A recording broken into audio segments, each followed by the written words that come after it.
In a small, quiet village, there lived an old woman named Amma Bano. Her face was a map of wrinkles, but her smile was as bright as the morning sun.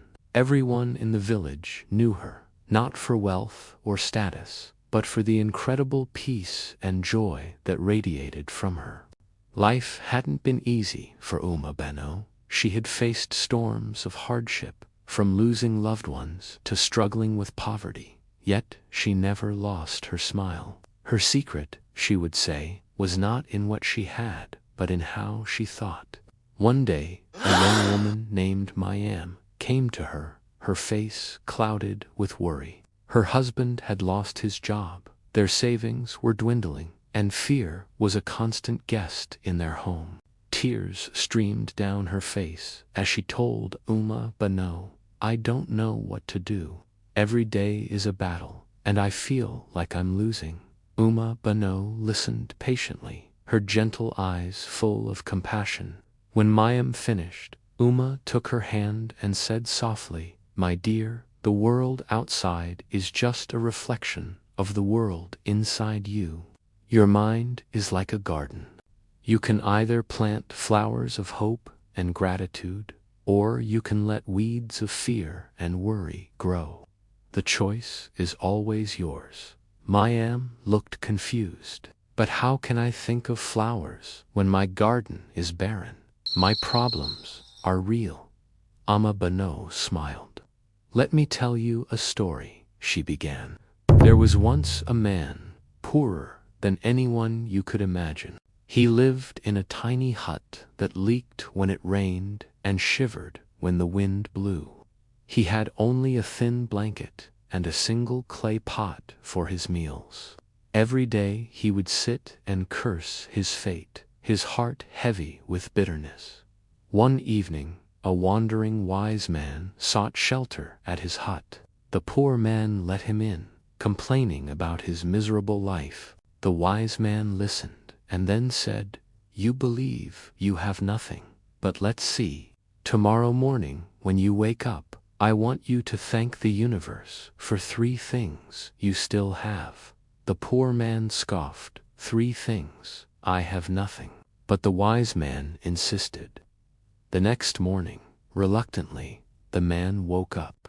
The sun was streaming through a crack in the roof. "Well," he mumbled, "I guess I can be thankful for the light to see." He then took a breath of fresh air. "And I suppose I'm thankful for the air I breathe." Finally, he looked at his own 2 hands. "And I have these hands to work with." It was a small start, but it was a start. He did this every single day. "Thank you for the water from the well. Thank you for the birds singing. Thank you for the strength in my legs." Slowly, something inside him began to shift. Instead of focusing on what was missing, he started noticing what was present. His bitterness was replaced by a sliver of gratitude. This new perspective gave him a strange kind of energy. He started looking for work with a lighter heart, a small smile on his face. People who had once avoided the grumpy man were now drawn to his quiet optimism. Soon he found a small job, then a better one. He fixed his roof. He bought another pot. His life didn't change overnight, but his world did, because he changed his mind first. Amma Bano looked deeply into Mayam's eyes. "You see, my child, your thoughts are the seeds of your reality. When you fill your mind with thoughts of lack and fear, you are watering the weeds. You attract more of what you focus on. But if you start watering the flowers, no matter how small they seem, you will find your inner strength. That strength will give you the clarity and courage to face any storm. Life doesn't give you what you want. It gives you what you believe." Mayam felt a flicker of hope ignite within her. The story resonated deeply. She had been so consumed by her problems that she had forgotten to see anything else. She thanked Amma Bano, her heart feeling a little lighter. That night, instead of crying herself to sleep, Mayim lay in bed and thought about Amma's words. The next morning, she woke up, and before her feet touched the floor, she said aloud, "Thank you for this new day. Thank you for my health. Thank you for the love of my family." It felt strange at first, but she persisted. Every day, she made a conscious effort to find things to be grateful for, to replace a worried thought with a hopeful one.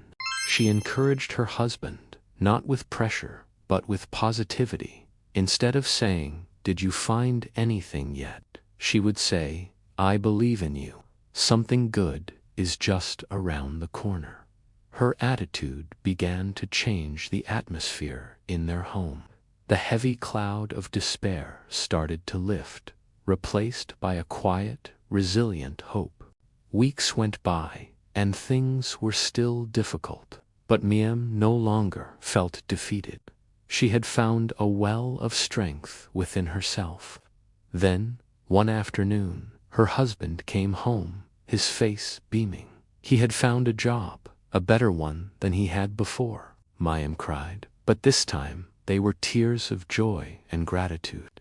She knew it wasn't magic. It was the result of changing their inner world first. By shifting their focus from fear to faith, they had opened themselves up to new possibilities. Mayim's story, inspired by Amma Bano's wisdom, began to spread through the village like a gentle breeze. People started talking to each other, not about their problems, but about their blessings. They started helping one another, sharing what little they had.